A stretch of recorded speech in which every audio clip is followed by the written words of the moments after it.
All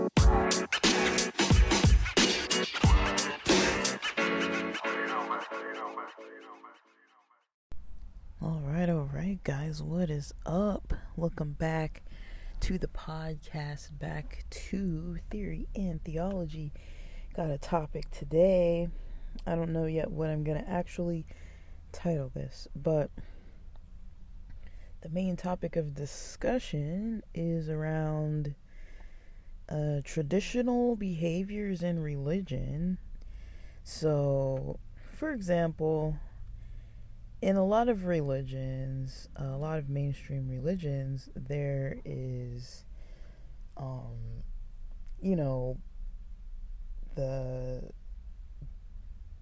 the main kind of worship of a deity and how that's supposed to be practiced. And then on top of that, there are these other types of rules that a lot of times we find. Usually you can see these with different denominations or sects of religion, where there are different people practicing different things, but they still say, oh, I'm of this religion. Like in Islam, you can have Sunni or Sikh or Shiite. Or in Christianity, you can have all different kinds of denominations, like Seventh-day Adventists, Seventh-day Baptists, Baptists, Methodists, Lutherans, Catholics, Protestants compared to Catholics, compared to Orthodox, or whatever it may be. In Judaism, you have, Hasidism, and, Chabad, and, modern Orthodox, and conservative, and reform, and it's kind of like everybody kind of does their own thing. There's kind of like some major things that have to be in place in religions to basically claim to be part of that religion, right? Like, if you're Jewish, usually you believe in the God of the Old Testament. Usually you're born into Judaism, but I think you can technically convert. And you have to believe in the commandments and mitzvahs, and keeping them. Usually that's generally what a person has to believe, and then practice those things as a form of worship. In Christianity, usually there's a belief of the Old Testament God of the Bible, and then Jesus as the Son of God and Messiah, and the Trinity, God the Father, Son, and Holy Spirit. And usually people believe, in Judaism, usually people will go to temple or synagogue. Usually in Christianity, people will go to church, or at least get baptized into the church.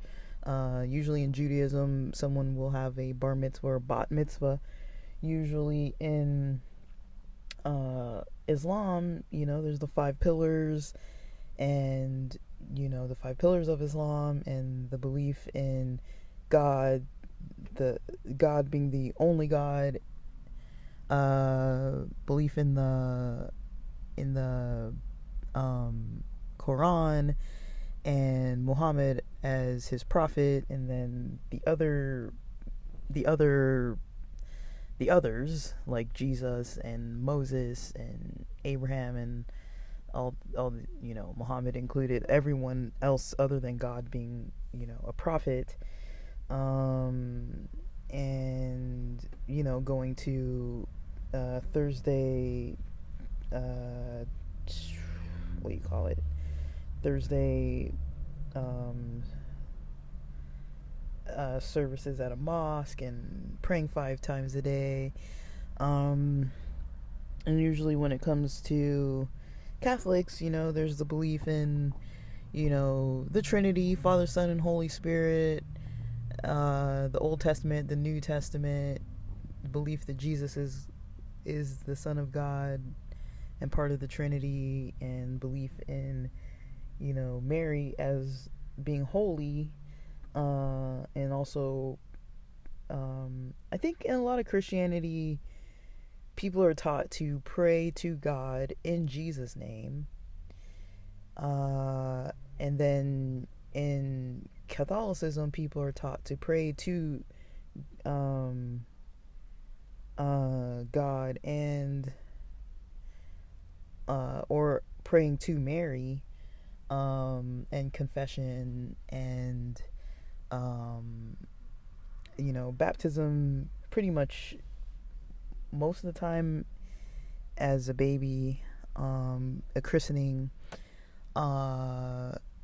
and that's basic. Those are the basics, right? That's mostly it, like for those major religions. Now there's other major religions, Buddhism, Hinduism. You can apply that type of thinking as well. It's like, what are the major points that make someone be able to say, yes, I am part of this religion because I do the basics of it. Those are just the basics, right? You could do that and still be part of the religion, right? If I was Catholic, I could do just those things and still say I'm Catholic. If I'm Jewish, I can do just those things and say I'm Jewish, But what differentiates are all the traditions, right? And so I started coming up with this question last night about traditions and how they play a role in religion and how they play a role in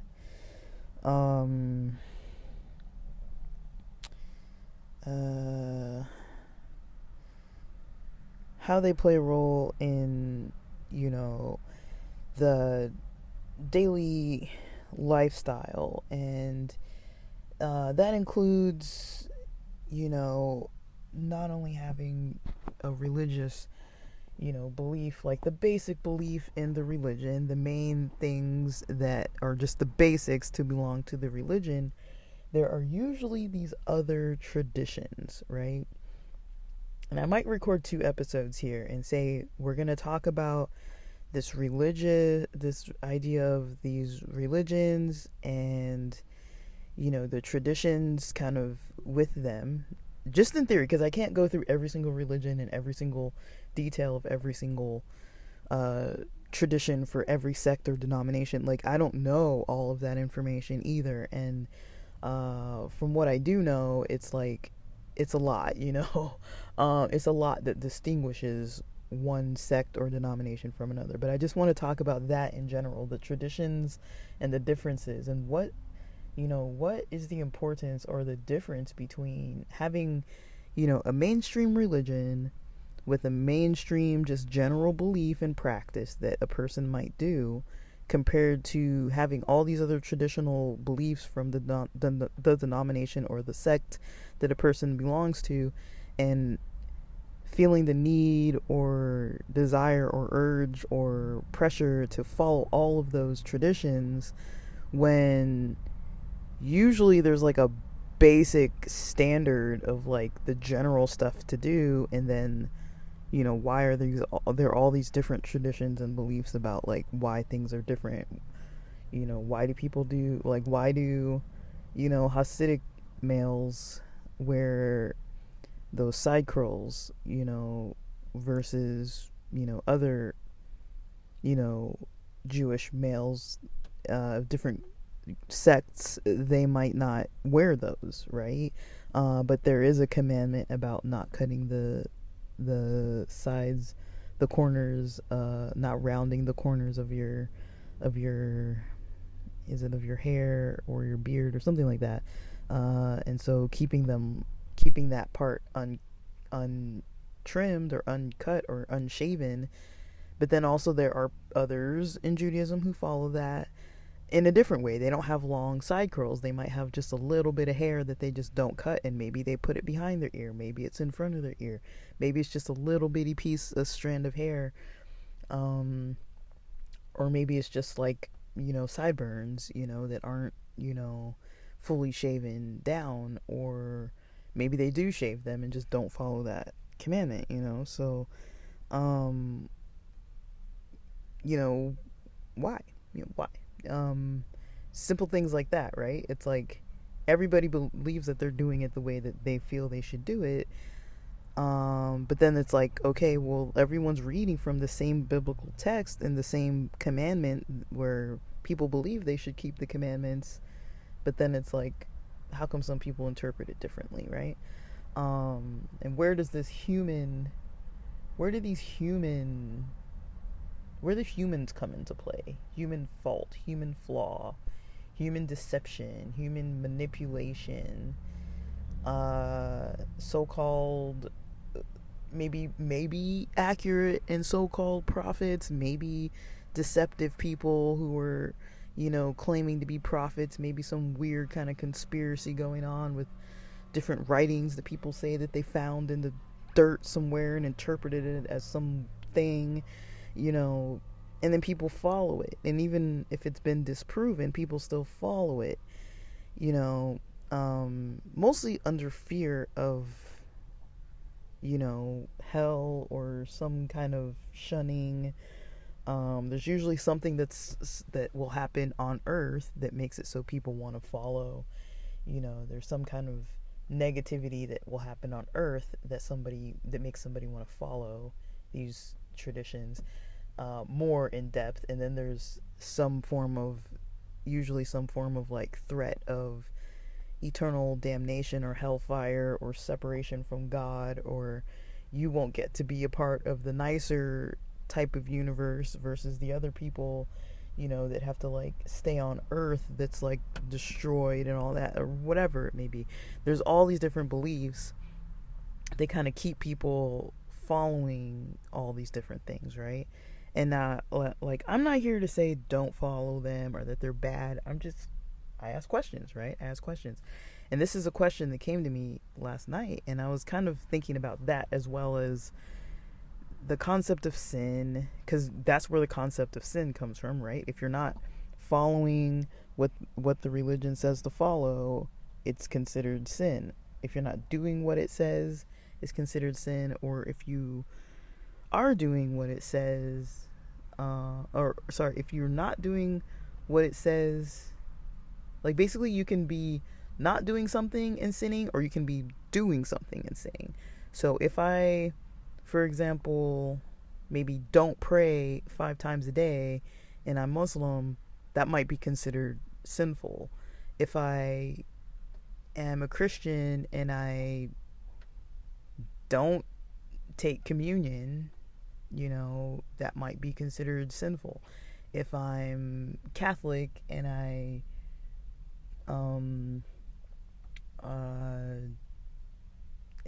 do, come to, church drunk and under the influence, that might be considered a sin. Like, I don't know. Like, it depends on the person. It depends on the congregation. It depends on what the pastor or priest or whoever is teaching. It can also depend on the culture and the area and the region where you live. It depends on so many things, right? And I'm not saying people shouldn't have faith, but I do think, I do notice sometimes that there are people that seem to be getting manipulated, because most of the time religions say, okay, we teach love and we focus on love and we would like to delve into topics about love, but then a lot of the time in practice it's mostly fear and judgment and separation and gossip, and not always, but often it happens often, right? Like, there's often these things occurring that are negative, and it's like I've heard more lessons about negative things and scare tactics and shame related topics than I've heard about like how to actually practice love, how to actually be loving. What does love look like? Are we doing it right? Like, usually that's not the focus. Usually the focus is all the negative stuff of what not to do. You should be afraid if you're practicing or not practicing these certain things. And I'm also curious about that idea of like sin and wrongdoing, and afterlife, what that looks like, and also this idea of manifestation. Like, does sin is sin a form of manifestation? So what I mean by that is, and I don't know if that's a relevant topic, but what I mean by that is sin or wrongdoing or breaking a commandment or whatever that looks like, is sin related to manifesting negative outcomes? Now, I'm not saying doing the sin necessarily, but identifying something as sin. So if I identify that, if I don't put on tefillin because the Bible states to do it, if I don't put it on, I'll have all these ideas around what that means to not put that on. Something maybe more closer to home for me, because I wasn't raised Jewish. Like, if I don't keep the Sabbath, well, that's usually a Jewish concept, but a lot of Christian churches do have some concept of Sabbath, even if it's Sunday Sabbath. But the church I grew up in had an idea of Saturday Sabbath. And between Sabbath and eating pork, those two things seem to be very, very, very taboo. Like, between not keeping Sabbath and eating pork.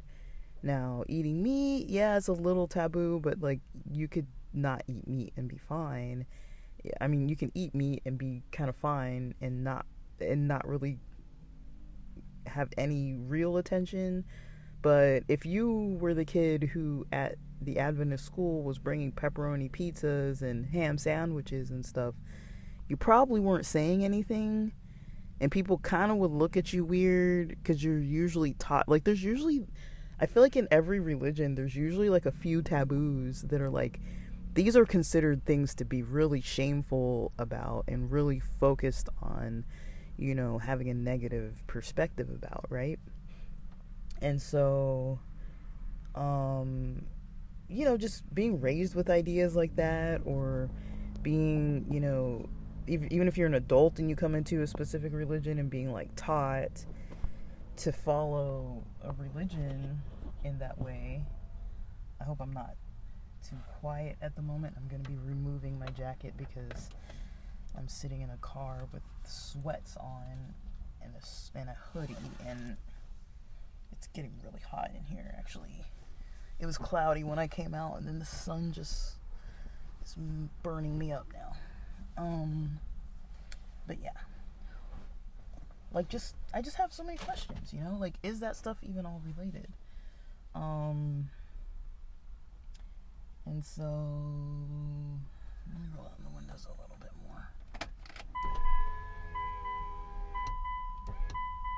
gonna get a little airflow. Sorry for the noise. I just need a little airflow, guys.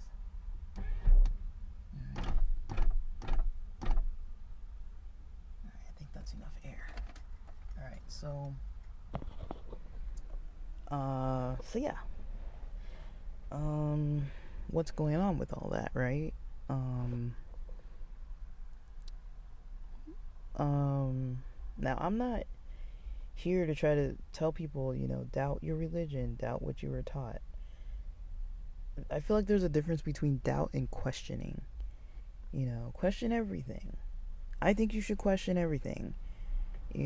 Because a lot of what religion kind of teaches in an unspoken way is to blindly follow what some person up there on a stage is telling you to do, or what some person on a podcast or on a sermon online is telling you to do. Follow it. Don't study it for yourself. Like, don't go into like the text and the history of the text and who wrote that and why and when and how it was determined. You're not usually taught to go into that. There are actually a lot of religions that practice not studying.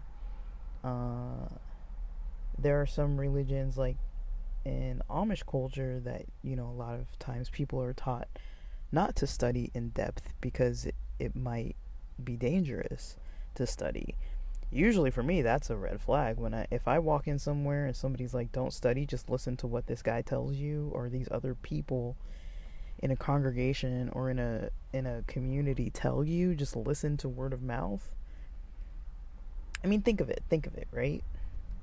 We all have roles that we play in different parts of our lives, right? We have different responsibilities. A main responsibility is, taking care of family, taking care of children, taking care of, like, if you have elderly family, making sure you have, solid, positive relationships with friends and family, community, and, building each other up, treating each other well, right?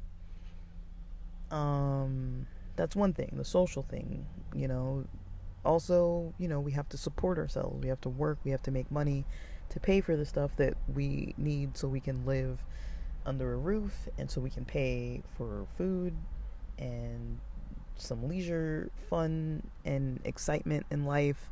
And, we get about 100 years, we're supposed to just do what we can make the most of, right?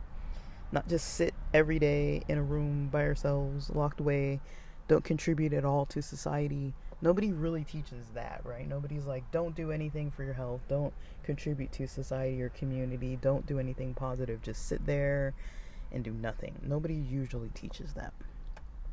So most of the time, we're taught, to contribute.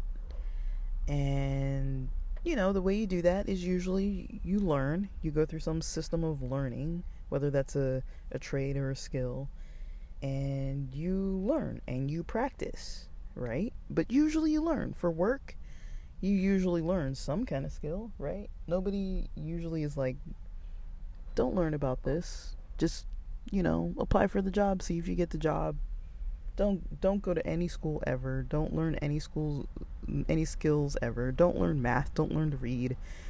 Don't learn to write. Don't learn anything, and just figure out how you're gonna support yourself, because you have to do it. Like, just don't do anything. Like, nobody's gonna tell you don't learn. Nobody's gonna tell you don't read. Don't practice the skills. Don't do any of it. Nobody's gonna tell you any of that, right? So how come with religion, people are taught, don't do anything. Just show up at this building, listen to this person, and then go about your week. But, oh, by the way, don't break all these other rules that we told you that you don't have to break, even though the religion, in a general way, you already know what the religion says to do, right? So why add all these other traditional details of things that are just kind of, sometimes they seem a little nitpicky. It's like, really? I can't drink a Coca-Cola? I can't drink coffee? Like, why can't I do certain, like, there's certain little things that I'm like, why can't I do that? Like, like, the Bible might not even say anything about, like, a lot of religions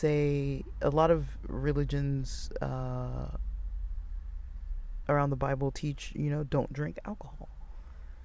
I mean, I don't think the Bible says not to drink alcohol. You're not supposed to get, like, drunk and, like, out of control and stuff, but there's nothing in there that says don't drink it, but how many Christian denominations say don't drink ever, Some allow you to drink some.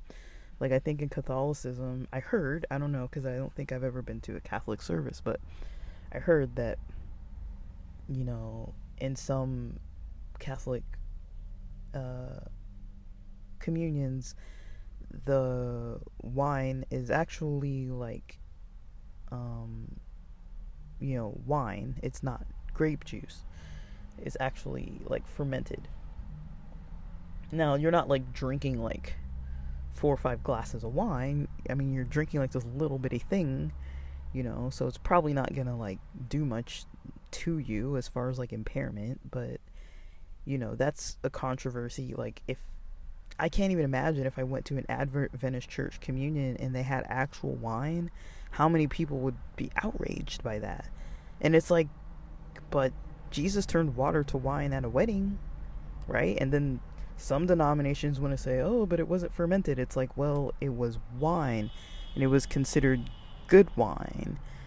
Good wine is fermented strong wine.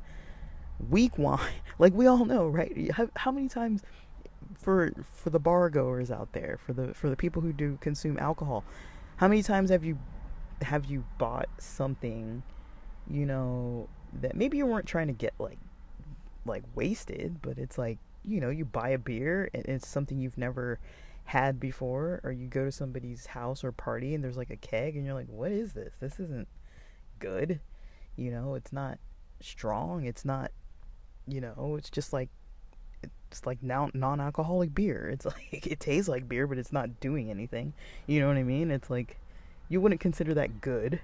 You'd be like, ugh, like, okay, like maybe if it's free, like whatever, but it's like, usually the way you determine if it's good isn't necessarily flavor as much as it is, is it effective? If I don't want to get any kind of buzz or feel from a beverage, then I'll drink something non-alcoholic.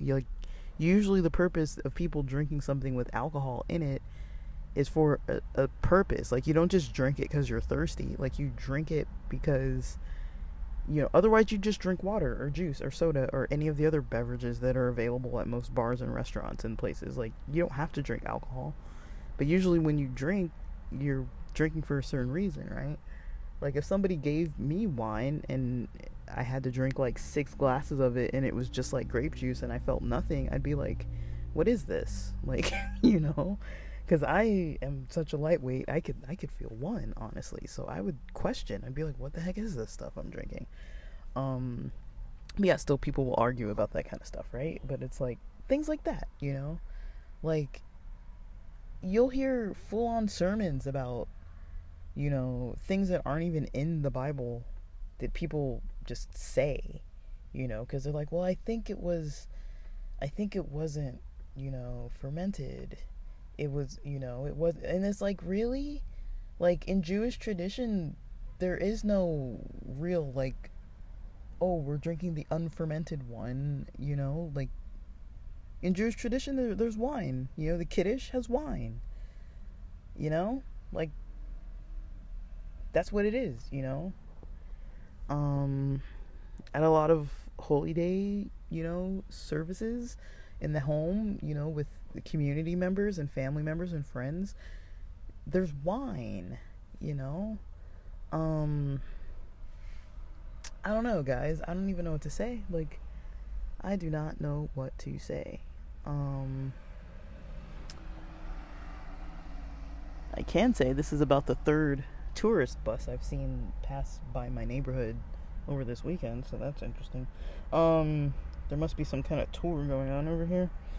But yeah, guys, I don't really know what to say. Like, I'm just like, really?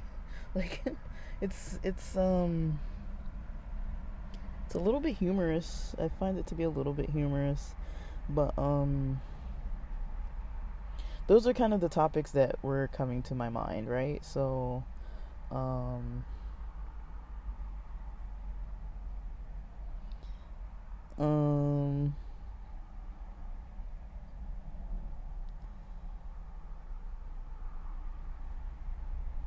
let me see.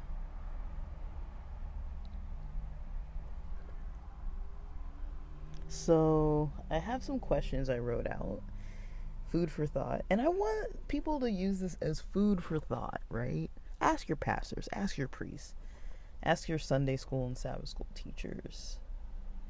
Ask them these questions. Ask the imam. Ask the rabbi. Ask them. Talk to these people. Ask them about this kind of stuff. Yeah, I'm not saying like start some kind of like riot or anything, but it's like they should be able to answer these questions, right? This is what they spent a lot of their professional life planning to do. So when they can't answer these questions, I usually get a little bit like, why don't you know the history of, this religion? Like, why don't you know these things? If you got a master's in it and you went to school for it, like, maybe a person's not going to know every detail by memory and, like, can't tell you, like, dates of what date AD the Romans were doing this or that. Like, of course, people forget, but it's like, I don't know. I just have to ask sometimes. I'm just like, what is going on? And, you know, the reason why I get so curious is because a lot of times I look at and hear what people say, and it's like a lot of times the majority of what I hear from religious teaching is fear and negativity.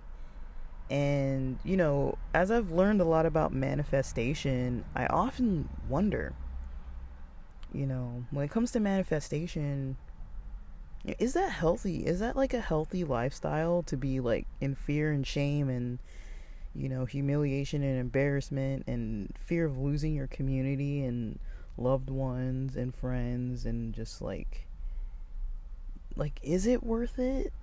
Like, is that right that religions don't focus on love, and a lot of times they focus on all these other things? It's like, do we need to focus on all that? And I think a lot of times, humans, we're humans, so we get illnesses of the mind, illnesses of the heart, illnesses of the psyche and the emotions. And I'm not immune to that. I get irritability and like rage and anger and just like negativity in my soul, and I'm just like, I hate this and blah, about whatever the topic is at hand, whatever it may be for the day. I get frustrated with stuff too, and just want to like go off and like have said things that I'm not maybe like proud of, or have like expressed myself in ways that were very just like not very logical and based in like my negative emotions and stuff. So I'm pretty sure pastors and religious people do that as well. Like, I don't think that they're completely immune to it, but it's like, to spread it as a religion, I feel like that happens a lot. And I don't know, I don't think I'm the only one seeing this. And it's like, I feel like overall,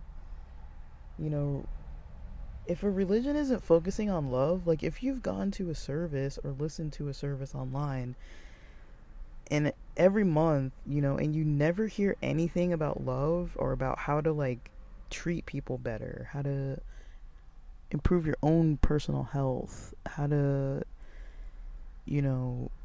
be a better person in society and contribute positively in a loving and kind way, if you're never hearing those kind of messages, like, what the heck are they teaching? And usually what they're teaching is a bunch of beliefs about all these traditions, right? They teach about all these traditions that are, negative, that make people feel negative. They feel ashamed and bad about themselves.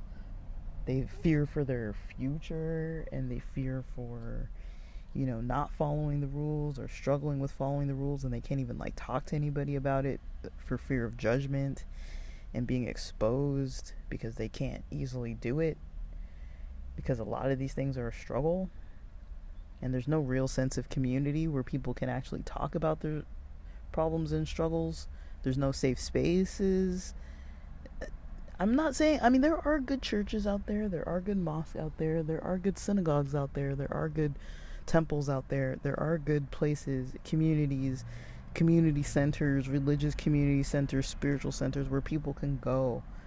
There are plenty of good, great ones, but they're really hard to find. And I'm not saying that like there's never going to be a day where it's like, oh, there's some negativity here or some negativity there. Like, with human nature, it's just going to happen. You get people a microphone, and they're going to be talking a lot of times from how they feel. I mean, I podcast on here. I'm not like praying about what I'm going to say or whatever, I'm not like going into it saying that I'm like having some kind of divine revelation and like telling it to people or anything like that, but I can tell when well, maybe I'm not, maybe I can't always tell, maybe I'm not like fully aware um of how I come across sometimes, or like my energy with how I'm talking about topics. But I can be negative. I mean, you guys have heard me on here, like I can be all like ranting and raving about something, or just like negative and like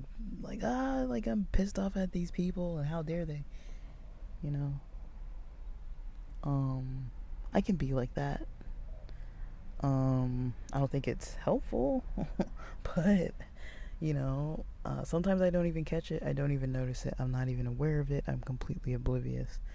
So I know that I can get to that level. I'm aware, that I can get to that level too, just like anybody else. Like it's kind of a new skill for me to try to catch it when I can, and kind of take more breaks, take more time to meditate and reflect and do those types of things.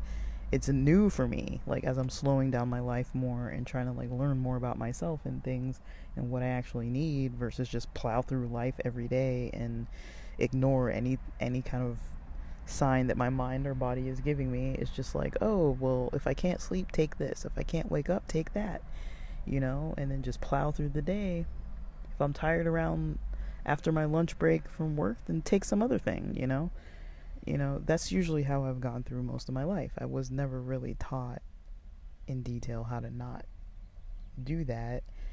In a way I was, but maybe I wasn't directly taught the skills. We were more so not taught how to do it and practice it in detail. It was more like the fear of, if you don't practice lifestyle balance, which was through the Sabbath and your food choices and exercise, like sports and stuff like that, then basically it's like some religious, it was tied to some kind of religious shame. It wasn't necessarily like, hey, if you live your life balanced and healthy, you're gonna do better and feel better, point blank. We weren't really taught like that and then taught to do it. We were just kind of like fearfully taught to do it, if that makes sense. I don't know if I'm making sense. I don't even know if I'm making sense anymore. But yeah, I wrote down some extra stuff for reflection.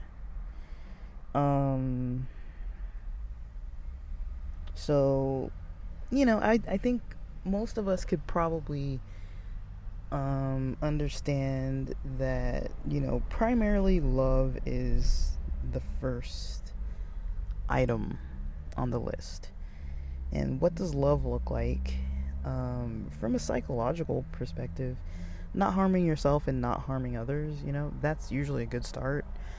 So that would incorporate anything that's bad for your mind and body, right? So it doesn't matter like what religion you're coming from. You could incorporate, do good to your own body and mind and your own soul, and in turn consider other people's bodies and minds and souls. If you're hurting other people's bodies, or hurting other people mentally or physically or emotionally, you're probably doing something wrong against them, right? And any of that is not loving towards yourself. It's not loving towards others, right? That's just general. I feel like if people could just do that alone, I mean, that's hard, right? I'm moody. I'm a moody jerk sometimes, and I'm short with people, and, I can be disappointed with people, and I can be,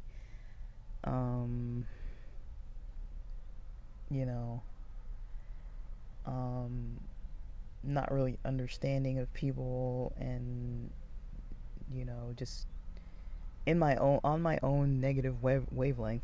I can totally be like that. I know that I can be. I don't always catch it, and that's kind of what I'm trying to work on more, is being more aware of how I feel, so that I can kind of predict how I'm going to be in social settings.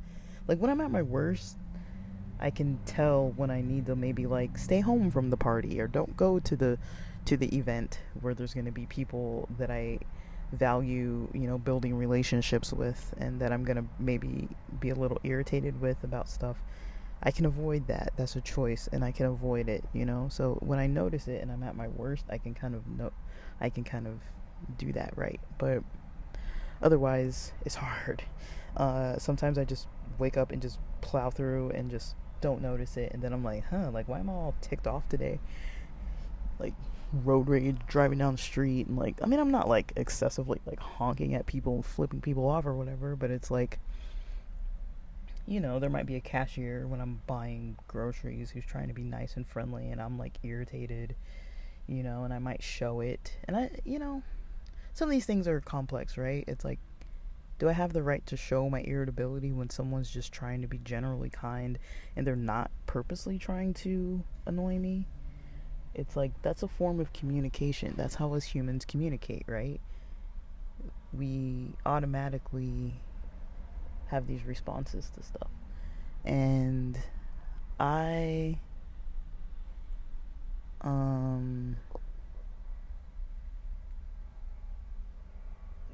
I find it helpful, useful,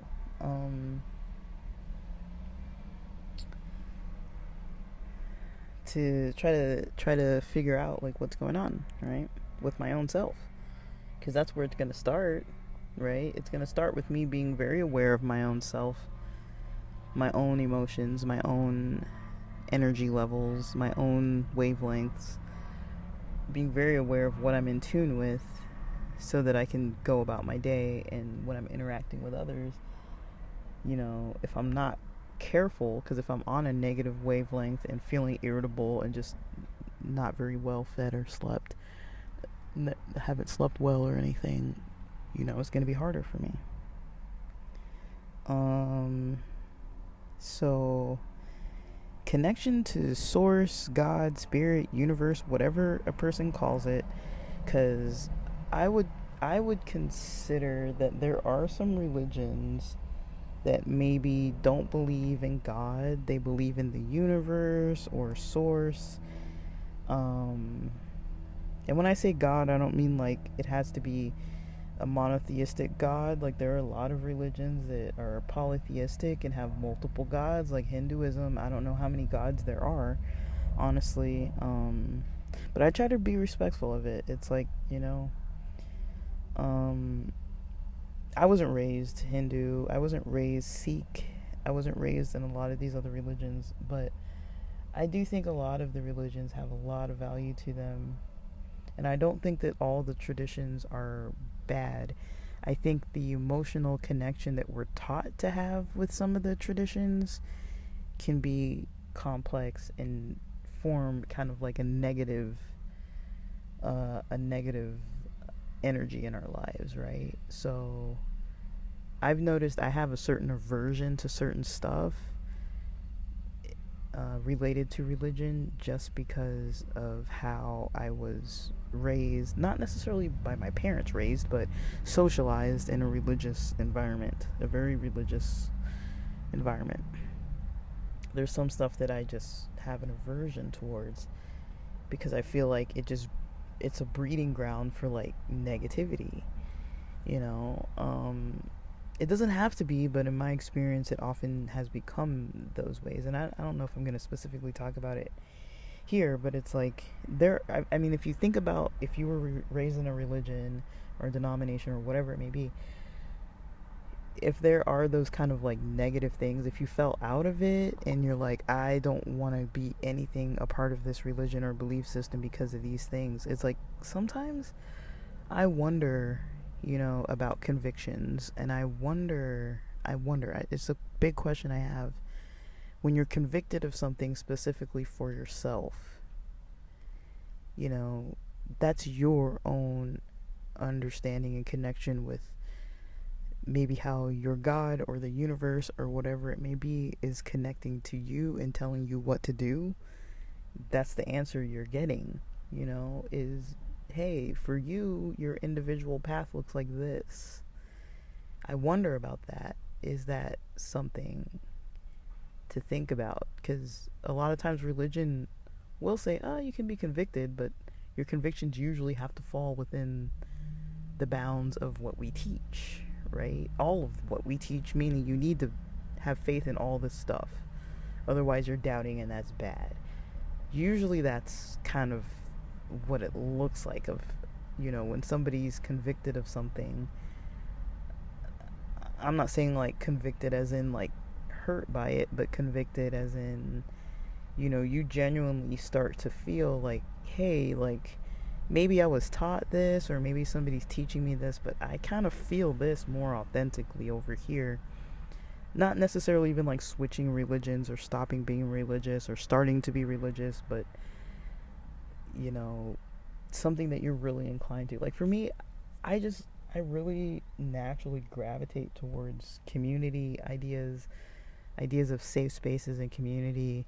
I've always gravitated towards that since I was a kid. I was like, why does nobody else that I'm around seem to care that this is important? They're focused on the Sabbath, and they're focused on the bacon and the pepperoni and the freaking, are you watching TV on the Sabbath? Did you watch that sports game? Sun didn't go down yet. You know, are you actually playing like team sports where you can win and compete? That's not, that's not okay. You're breaking the Sabbath. And it's like, well, at least we're together having fun, laughing, having experiences together on the only day of the week that a lot of us might be available, and for me, I always found it, like specifically with Sabbath, for example, a little conflicting, where it was like once I got older and I was in college and I started having other friends from other places doing other things that the religion taught not to do, like going to bars and clubs. There's a lot of times where I was like, why can't I go? They're inviting me to their birthday party at this club, or they're inviting me to their celebration at this bar. I can't go and celebrate with my close friends and show up for them and be there for them. And even if at that time I wasn't drinking, just don't drink and just be there. And isn't that more supportive than not going to a bar because my religion teaches not to be around or drink alcohol? I mean, I understand if you're going to get out of control and get addicted or like embarrass yourself or do something dangerous, by all means, if you got to stay away from alcohol, stay away. I'm not saying like tempt yourself or get like into danger, but in my mind I was like, how is that correct or more accurate? How is that more accurate to not show up for your friends just because the environment is something that your church kind of teaches a little bit against, even though the Bible never says not to do it?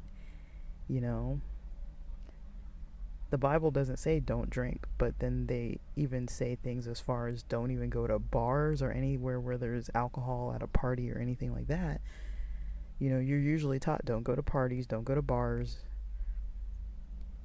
I don't know. To me, I was always like, but these are my close friends, and I'm trying to like build relationships with them and build a community with this group of people, and have safe spaces between all of us and all this kind of stuff. And why can't I engage with them where they want to be because they're comfortable there? Instead, I was more expected to invite them to church. Like, nobody freaking wants to go to my church. You know what I mean? If they want to go, they're gonna tell you that they want to go. Maybe if it's something fun where there's like free food and it's like interactive and like, but it's like, I think most people I know are very knowledgeable about religions and made the conscious decision that that's just not for them to be going to church and stuff. And if that's how it is, then that's how it is, But that was always kind of what I gravitated towards. And then I always heard and saw these other messages and these other, practices that we were supposed to uphold, that to me I was like, I don't really know if that's how I should be reacting. I don't know if I should avoid people who go to bars and clubs. I don't know if I should avoid people who, are within control of themselves and still maybe have one drink on a weekend or something. It's like, how's that gonna be such a negative impact? You know what I mean? Like, I don't know. Like, but it's like, still, like, I would have probably been praised in my religious social circles for avoiding those types of things. Youth pastors, collegiate pastors would have been like, oh yeah, you made the right decision. And in my head, it's like, did I? Because that person's going to think I don't like them because I never show up for anything they invite me to. Because my religion says I can't do it, And it's like, the religion says you can't do it, but even if the religion teaches to follow the Bible and the Bible doesn't say you can't do it, then it's kind of like, well, what the heck? You know what I mean? So it's like, I don't know. Maybe these are too complex of questions to kind of like answer on the fly, answer on the spot.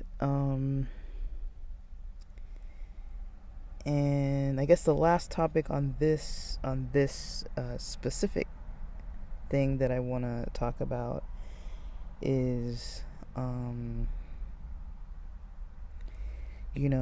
general communal life and like living skills and such things like that. So like caring for personal health, helping those in need, reflection for improvement, like things like prayer, meditation, things like that, to kind of help improve on the things that might be a struggle, like the things I've described. Like, I have trouble with my sleep. That leads me to be grumpy, in the mornings. I might have caffeine, and that might lead to a caffeine crash. That leads me to be irritable. I might not eat healthy or exercise properly because I eat based on how I feel sometimes, or I might take different things that kind of shift my energy here or there because of how I want to feel, because I'm not feeling that way, because my health isn't maybe at its best because I'm not sleeping or eating properly, and I'm probably not exercising as much as I need to be doing because I'm not sleeping properly, so I don't have the energy and the pump to kind of like get going, things like that. It's like caring for personal health, it's all combined. All those things are very basic things: eat, sleep, exercise, hydrate, have like good social interactions, and some kind of spiritual practice of some kind, even if it's not through your religion. Just at the very least, a connection with yourself and reflection on your own self and what you do or don't do, and what you could maybe tweak or improve, just so you would feel better and do better every day.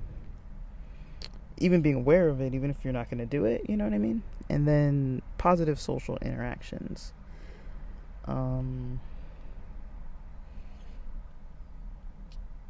What contributes to positive social interactions?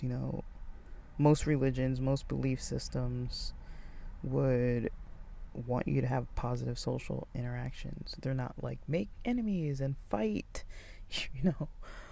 I mean, maybe some kind of are, actually.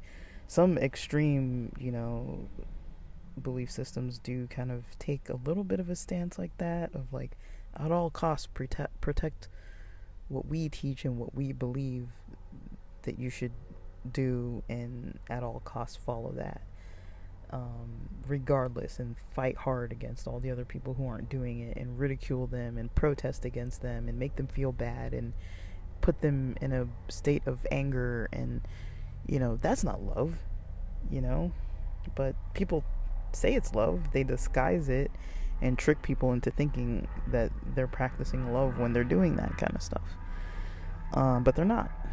But they want to teach that it is love. So with that, I'm gonna continue with this. I have other topics coming up around like why traditions, why are there traditions in religions? Like, who makes them? Can they be trusted? Are they a form of manipulation and scare tactics to trick people to remaining in a religion? Are traditions harmful? Are they helpful? What is manifestation? And what is this concept of sin and religious traditions and manifestation? Is it all kind of combined in some way? In certain things, like specific religions, traditions, like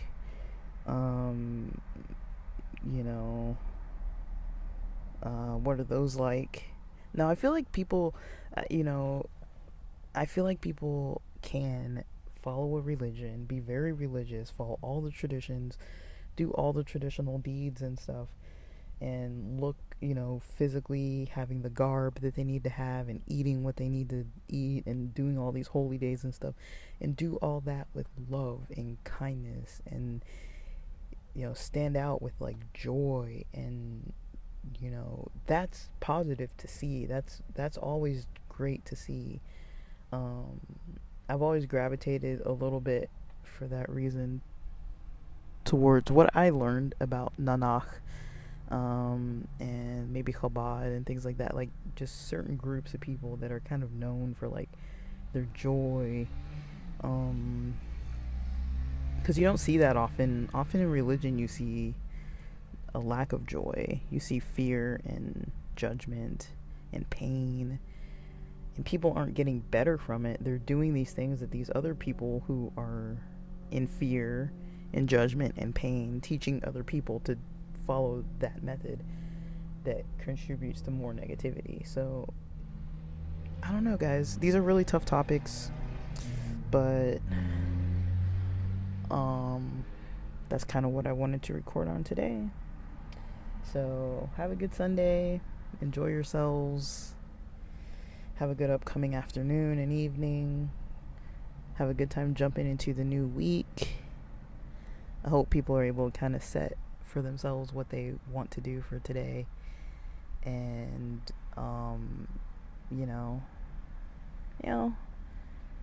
I think ultimately, focusing on love and positivity. Of course, there's going to be like pain and stuff that needs to be resolved and dealt with, and fear and shame and like a lot of past hurt that needs to be resolved. But it doesn't have to be like a full day of only that all the time. It's like there is variety. So yeah, with that, thanks for listening.